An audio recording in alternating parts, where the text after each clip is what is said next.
হাওড়ার বালিতে এক হোমিওপ্যাথিক চিকিৎসককে কুপিয়ে খুন। রামকৃষ্ণ চালকিকে কুপিয়ে খুন করার অভিযোগ উঠল তারই বাড়িতে গৃহ পরিচারিকার কাজ করে এক মহিলার বিরুদ্ধে। মারলে গো দিদি, কেন মারলে? রেপিস্টকে মেরেছি। কেন? যুগ যুগ ধরে অসুর জন্মেছে, তাদের দুর্গাও জন্মেছে।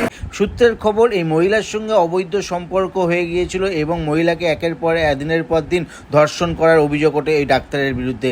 সেই ঘটনার জেরেই কি তাকে খুন করা হলো, নাকি তার পেছনে অন্য কোনো রহস্য আছে, সেটা তো খতিয়ে দেখছে বালি থানার পুলিশ। তবে ঘটনার ক্রমে যা জানা যাচ্ছে, হাওড়ার বালির গঙ্গা অ্যাপার্টমেন্টে, জিটি রোডের ধারে গঙ্গা অ্যাপার্টমেন্টের বাসিন্দা এই রামকৃষ্ণ চালকি। তিনি পেশায় ডাক্তার। তার বাড়িতে কাজ করেন, এই পরিচারিকার কাজ করেন এই মহিলা। তার সঙ্গে কোনো কারণে বচসার পরে তাকে কাঠারি দিয়ে একের পর এক কোপ করে তাকে খুন করায়। খুন করার পর নিজেই গিয়ে আত্মসমর্পণ করেন বালি থানায়। বালি থানার পুলিশ কর্মীরা পরবর্তীকালে তাকে নিয়ে তার বাড়িতে যায়। কী কারণে খুন করা হলো সেটা তদন্ত নেমেছে বালি থানার পুলিশ। তবে এই পরিচারিকা তিনি জানান যে একজন রেপিস্টকে আমি খুন করেছি, রেপিস্টকে খুন করব না তো কী করব, এই এমনটাই জানিয়েছেন।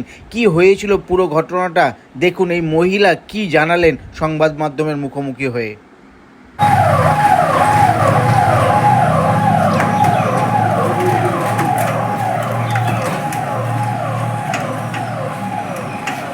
কেন মেরেছি? কেন মারলে গো দিদি, কেন মারলে? রেপিস্টকে মেরেছি। কেন? যুগ যুগ ধরে অসুর জন্মেছে, তাদের দুর্গাও জন্মেছে। বলছি যে কেন খুন করলেন? এই যে কেন খুন করলেন কেন? যদিও এই হোমিওপ্যাথি চিকিৎসকের পরিবার সূত্রে খবর, তাকে ব্ল্যাকমেলিং করা হচ্ছিল কোনো কারণে।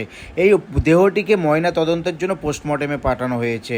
গ্রেপ্তার করা অভিযুক্তকে হাওড়া আদালতে তোলা হয়েছে। হাওড়া থেকে প্রসেনজিৎ ধরের রিপোর্ট, হিন্দুস্তান টিভি।